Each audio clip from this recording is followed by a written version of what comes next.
함께 신앙 고백하겠습니다.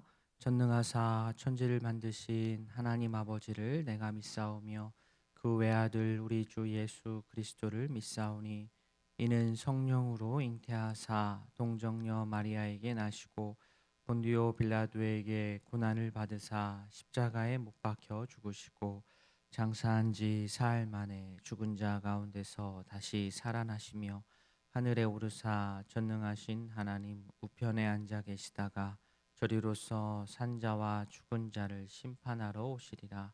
성령을 믿사오며 거룩한 공예와 성도가 서로 교통하는 것과 죄를 사하여 주시는 것과 몸이 다시 사는 것과 영원히 사는 것을 믿사옵나이다. 아멘. 찬송 312장 너 하나님께 이끌리어 찬양하겠습니다. 찬송 312장입니다. 너 하나님께 이끌리어 일평생 주만 바라면 너 어려울 때 힘 주시고 언제나 지켜주시리. 주 크신 사랑 믿는 자 그 반석 위에 서리라. 너 설레는 맘 가다듬고 희망 중 기다리면서 그 은혜로신 주의 뜻과 사랑에 만족하여라. 우리를 불러주신 주 마음에 소원하신다. 주 찬양하고 기도하며 내 본분 힘써다하라. 주 약속하신 모든 은혜 내게서 이루어지리라. 참되고 의지하는 자 주께서 기억하시리. 아멘. 하나님 아버지, 우리에게 생명 주셔서 오늘도 주께 나와 기도하며 하루를 시작하게 하시고 또 하나님께 이끌려 일평생 주님만 바라기를 다짐하며 찬양하게 하시니 감사합니다. 주님의 크신 사랑을 믿어 반석 위에 서는 인생 된다는 그런 확신으로 주의 사랑에 감사 감격하며 오늘 하루도 기쁨으로 우리 가족과 이웃을 섬기며 살아가게 하여 주시옵소서. 말씀 앞에 섭니다. 말씀을 통한 깨달음이 있게 하시고 어제의 기도보다 오늘의 기도가 더욱더 성숙하게 하옵소서. 오늘도 주님의 말씀의 빛을 따라 걷기를 다짐하며 예수님의 이름으로 기도합니다. 아멘. 창세기 25장 1절부터 18절까지 말씀입니다. 창세기 25장 1절부터 18절까지 말씀 한 절씩 교독하겠습니다. 아브라함이 후처를 맞이하였으니 그의 이름은 구두라라.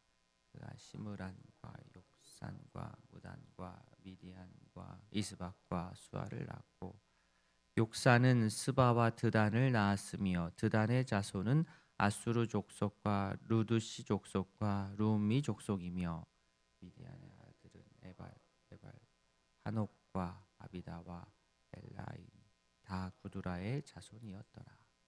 아브라함이 이삭에게 자기의 모든 소유를 주었고 자기 서자들에게도 재산을 주어 자기 생전에 그들로 하여금 자기 아들 이삭을 떠나 동방 곧 동쪽 자군으로 가게 하였더라. 아브라함의 향년이 175세라. 그의 나이가 높고 늙어서 기운이 다하여 자기 열조에게 돌아가매 그의 아들들인 이삭과 이스마엘이 그를 마므레 앞 헷족속 소알의 아들 에브론의 밭에 있는 막벨라 굴에 장사하였으니 이것은 아브라함이 헷족속에서 산 밭이라. 아브라함과 그의 아내 사라가 거기 장사되니라. 아브라함이 죽은 후에 하나님이 그의 아들 이삭에게 복을 주셨고 이삭은 부엘라 헤로이 근처에 거주하였더라. 사라의 여종인 하갈이 아브라함에게 낳은 아들 이스마엘의 족보는 이러하고 이스마엘의 아들들의 이름은 그 이름과 그 세대대로 이와 같으니라. 이스마엘의 장자는 느바요시요 그 다음은 게달과 아프엘과 미삼과 미스마와 두마와 마사 하닷과 데마와 여둘과 나비스와 게드마니 이들은 이스마엘의 아들이요 그 촌과 부락대로 된 이름이요 그 족속대로는 12 지도자들이었더라. 이스마엘은 향년이 137세의 기운이 다하여 죽어 자기 백성에게로 돌아갔고 그 자손은 하윌라에서부터 아수르로 통하는 애고박 술까지 이르러 그 모든 형제의 맞은편에 거주하였더라. 아멘. 아브라함 시대적인 배경, 아브라함의 시대적 배경이 되는 그 고대 근동하고 또 지금 2026년 한국하고는 이 사회 문화적으로는 차이가 있습니다. 만약 그 차이를 생각하지 않고 오늘 말씀을 보면 처음 1절부터 마음에 딱 걸려버립니다. 우리 아브라함이 어떻습니까? 후처를 맞이하였으니 이렇게 시작합니다. 지금 세상에, 지금 현대 세상에 후처를 둔다는 것은 이해할 수도 없고 해서는 안 되는 일입니다만 어디까지나 이 말씀의 배경이 고대 근동이다라는 것을 배경으로 해야 됩니다. 전제로 해야 됩니다. 고대 근동 사회에서는 부와 또 권력을 가진 어떤 가장이 첩을 두어서 자신의 후손을 더 많이 늘리는 그러한 일들은 불법이 아니었고 관행적으로 다 허용이 되었던 때였고 또 특별한 일도 아니었습니다. 아브라함 역시 후처를 두었는데 그 후처의 이름이 구두라입니다. 구두라의 자손 아들 6명을 포함해서 3대까지 16명인데요. 구두라의 자손들은 주로 아라비아 지역으로 흩어진 종족으로 유목, 상업, 무역 등에 종사했습니다. 아브라함은 이렇듯 많은 자손을 낳았습니다. 하나님께서 복을 주신 결과입니다. 그런데 아브라함이 유산을 분배할 때 자식이 많으니까요. 유산을 또 잘 분배를 해야 될 텐데 어떻게 분배를 하느냐? 5절 말씀 보시면 이삭에게 자기의 모든 소유를 주었습니다. 자, 그러면 많은 다른 자식들은 어떻게 합니까? 아브라함은 다른 자식들도 챙겼습니다. 그만큼 부유했지요. 6절에 나오듯 자기 서자들에게도 재산을 주어 이삭을 떠나 동방으로 가게 그렇게 하였습니다. 언약의 관점이 아닌 지금 현대의 관점으로는 이 아브라함이 너무 자식들을 차별한 것 아니냐 또 이 생각이 들 수도 있습니다. 그러나 앞서 말씀드린 대로 우리는 이 고대 근동의 관점으로 그리고 언약의 관점으로 말씀을 봐야 됩니다. 저희가 창세기 26장을 읽었는데 25장을 읽었는데 창세기 15장에서 약속의 아들을 기다리다 지친 아브라함이 그의 종 엘리에셀을 내가 상속자로 삼겠다. 제가 상속자로 삼겠습니다라고 기다리다가 그렇게 여호와 하나님께 말씀을 했을 때에 하나님께서는 분명하게 말씀하십니다. 엘리에셀이 상속자가 아니고 아브라함 너의 몸에서 날 자가 상속자가 될 것이다. 이렇게 말씀하셨습니다. 또한 창세기 21장에서도 하나님께서 아브라함에게 이삭이라고 딱 찍어주세요. 이삭에게서 나는 자라야 내 씨라 부를 것이다. 하나님께서는 그렇게 아브라함에게 분명하게 말씀하셨습니다. 하나님께서 그렇게 강권적으로 하셨기 때문에 우리는 여기에 왜 그렇게 하셨습니까? 라고 따져 물을 수는 없습니다. 하나님께서 그렇게 하신 겁니다. 즉 아브라함이 많은 자손을 낳는 것도 중요하지만 하나님께서는 이삭을 통해서 언약을 이어가셨다라는 것도 너무너무나도 중요합니다. 그렇죠? 많은 하나님께서 복을 주셔서 많은 자손을 아브라함에게 주셨다도 중요하지만 그것보다 더 중요한 것은 특별히 이삭을 통하여서 언약을 구체적으로 이루어 가셨다. 이건 더 중요합니다.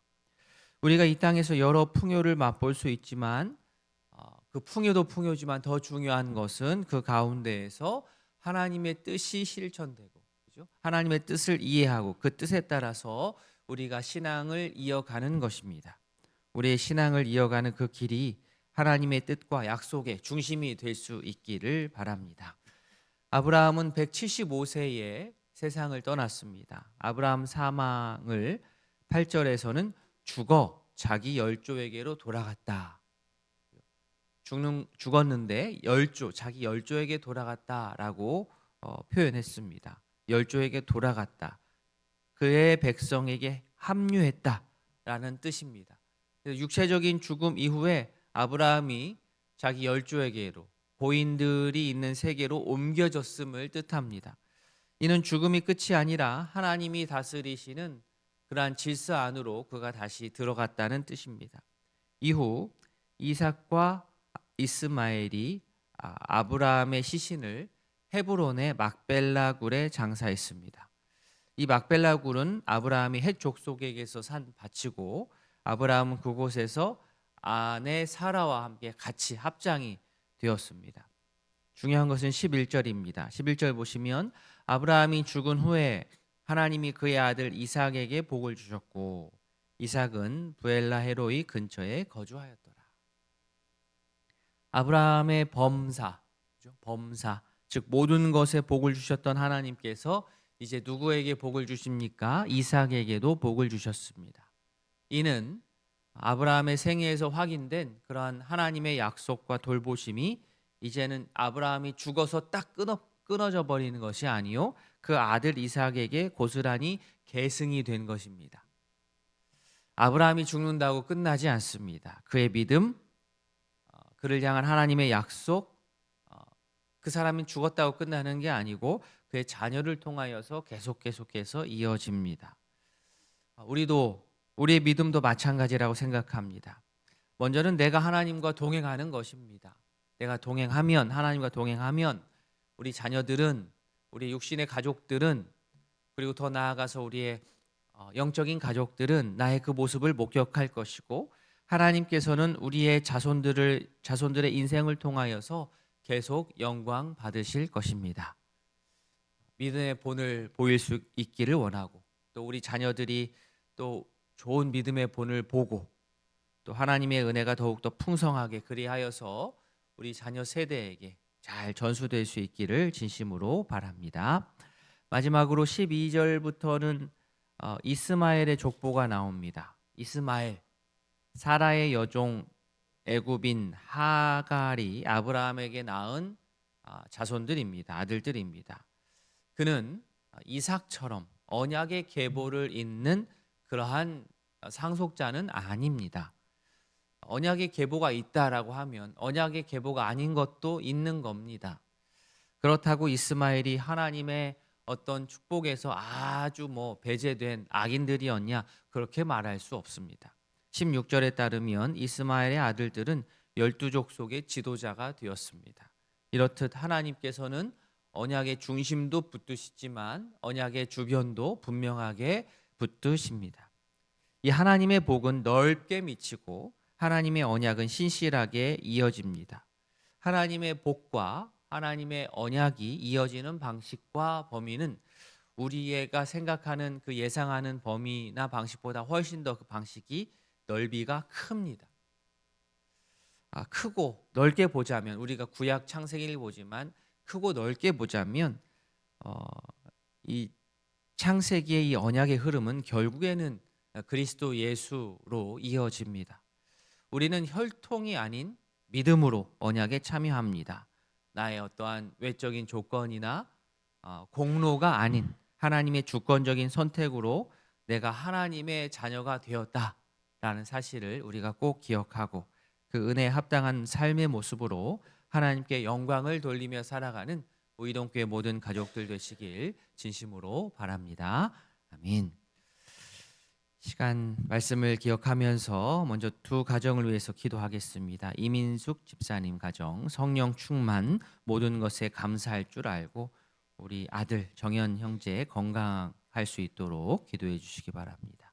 우리 최병월 권사님 가정, 말씀과 기도로 성령 충만하고 막내 아들 가정 믿음 회복할 수 있도록 온 가족 건강을 위해서 두 가정을 위해서 기도해 주시길 바랍니다. 우리 환우의 건강 회복과 속해 있는 목장 식구들과 특별히 주일에 있을 직원 선거를 위해서 기도해 주시기 바랍니다. 이어서 개인의 기도 제목으로 아뢰도록 하겠습니다. 기도하겠습니다. 하나님 아버지, 오늘 말씀을 기억하며 주 앞에 나아갑니다. 이 새벽 주 앞에 나와 기도하는 모든 우리 성도들 마음 가운데 믿음의 아버지여 계승이 일어날 수